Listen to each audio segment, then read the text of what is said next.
بسم اللہ الرحمن الرحیم نحمده ونصلی علی رسولہ الکریم اما بعد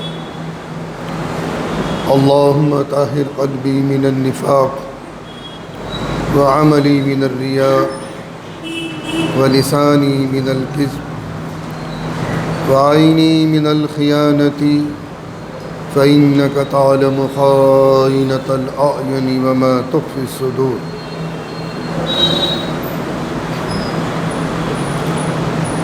عزیزان گرامی، واقعہ کربلا اور اس کا پس منظر تاریخ کے آئینے میں، اس عنوان کے ساتھ جمعے کا درس آپ حضرات کے سامنے آ رہا ہے۔ گزشتہ جمعے کو سیدنا حضرت امیر معاویہ رضی اللہ تعالیٰ عنہ کی شخصیت، آپ کا کردار، آپ کی سیرت تاریخ کے آئینے میں، دہات عرب جن کا خطاب تھا، کاتب وحی ہیں، رشتے میں حضور پاک علیہ الصلاۃ والتسلیم کے سالے بھی ہیں، لیکن جو حضرات اپنے قلم کی زبان سے حضرت امیر معاویہ کی شان میں گستاخانہ الفاظ زیب قرطاس کر دیتے ہیں، وہ اپنے ایمان کی خیر منائیں، چونکہ وہ صحابی رسول اللہ ہیں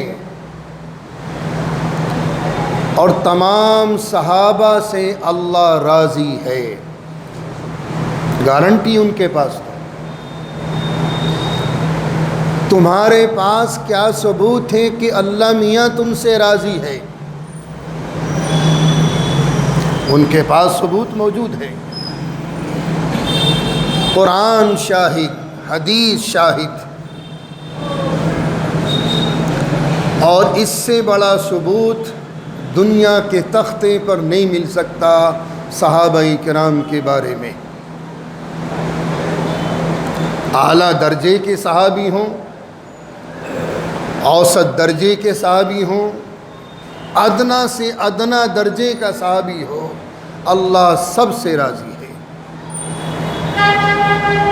یہ تاج پہنا دیا رضی اللہ تعالیٰ عنہم کا صحابہ کو، اللہ ان سے راضی ہے۔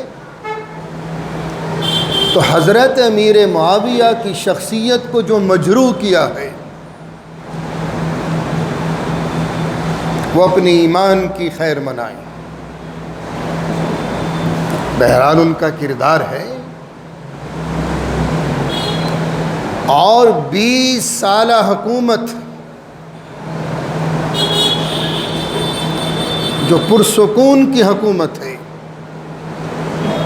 کوئی جھگڑا نہیں، کوئی کلفشار نہیں، کوئی انتشار نہیں، کوئی اختلاف نہیں، یہ ان کی کامیابی کی علامت ہے۔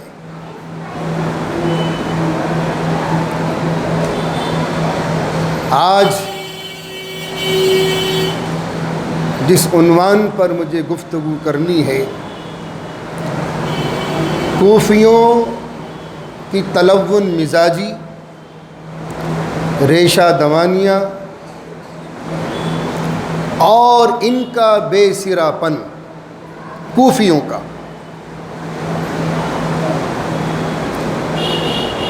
کوفے کے بانی کون ہیں؟ اس شہر کو، اس کی بنیاد کس نے رکھی ہے؟ کون اس کا فاؤنڈر ہے؟ کون اس کا؟ دور فاروقی،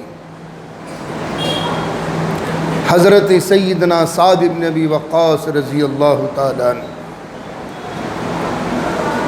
فاتح ایران بھی ہیں اور حضور پاک علیہ الصلاۃ والتسلیم کے رشتے میں ماموں بھی لگتے ہیں۔ عشرۂ مبشرہ میں سے بھی ہیں سعد بن ابی وقاص رضی اللہ تعالیٰ عنہ۔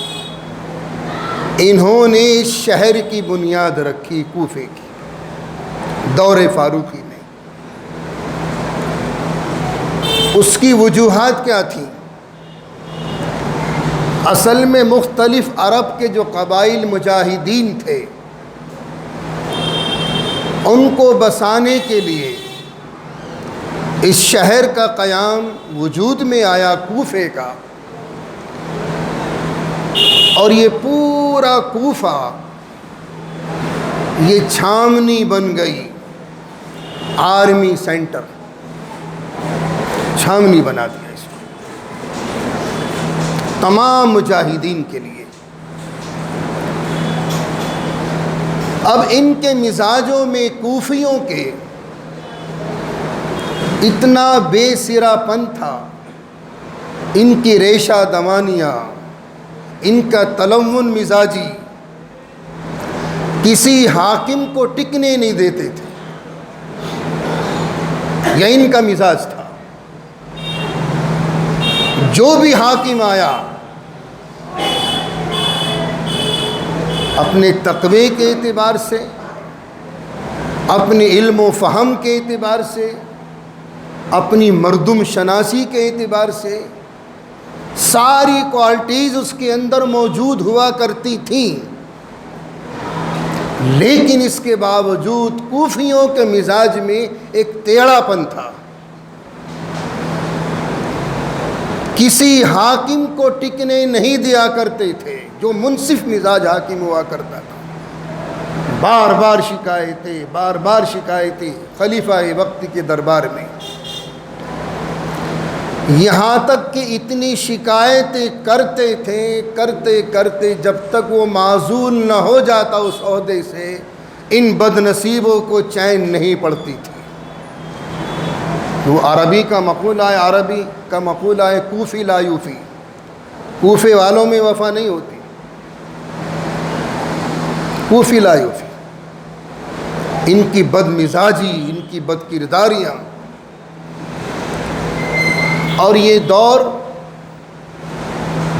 فاروقی اور دور عثمانی تک یہ شہر مکمل آباد، ہر طرح کی چہل پہل، ہر طرح سے اللہ نے نعمتوں سے ان کو نوازا، لیکن ناشکرا پن، جیسا کہ بنی اسرائیل میں ناشکرا پن تھا۔ بنی اسرائیل کے لیے اللہ نے کیا کچھ نہیں کیا،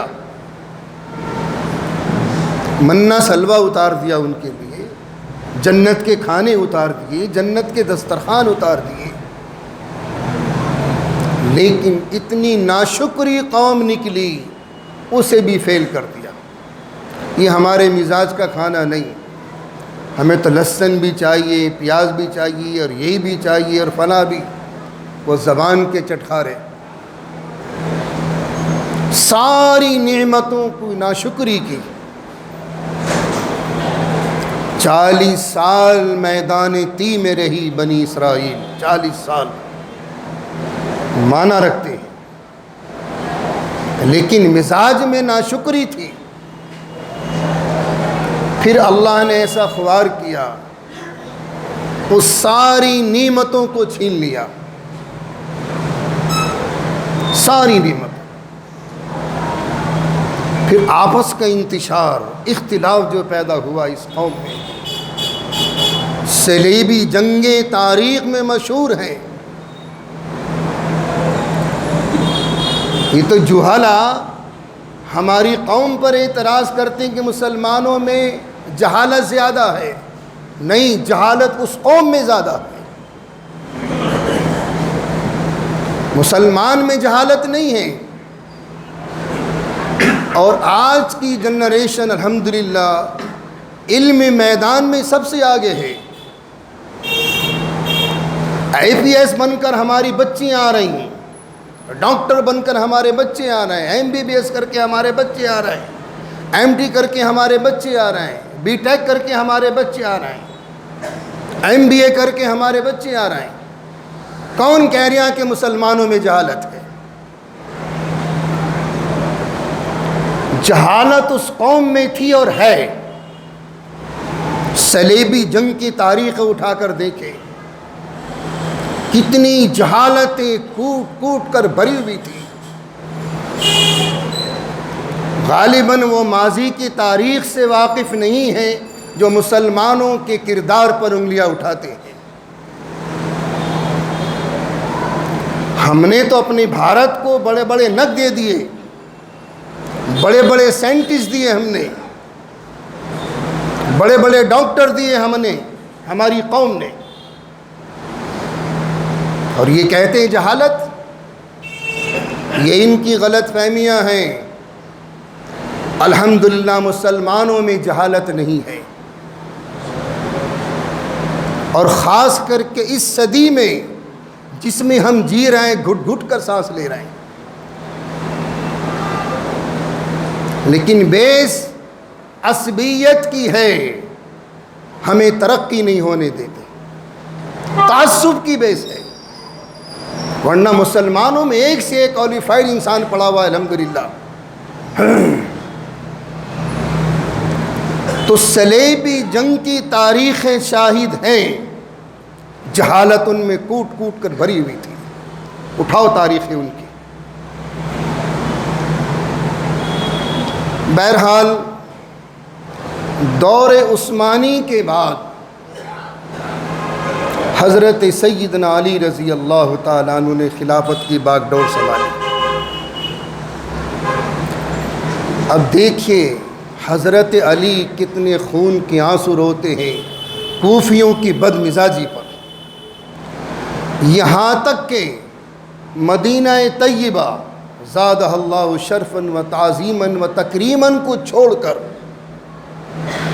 کتنا مقدس شہر ہے، کتنی برکتوں والا، کتنی رحمتوں والا، ہمارے آقا و خود آسودہ رحمت ہے، لیکن ان کوفیوں کے لیے حضرت سیدنا علی رضی اللہ تعالیٰ عنہ نے مدینہ چھوڑا اور کوفے کو خلافت کا مرکز بنا دیا۔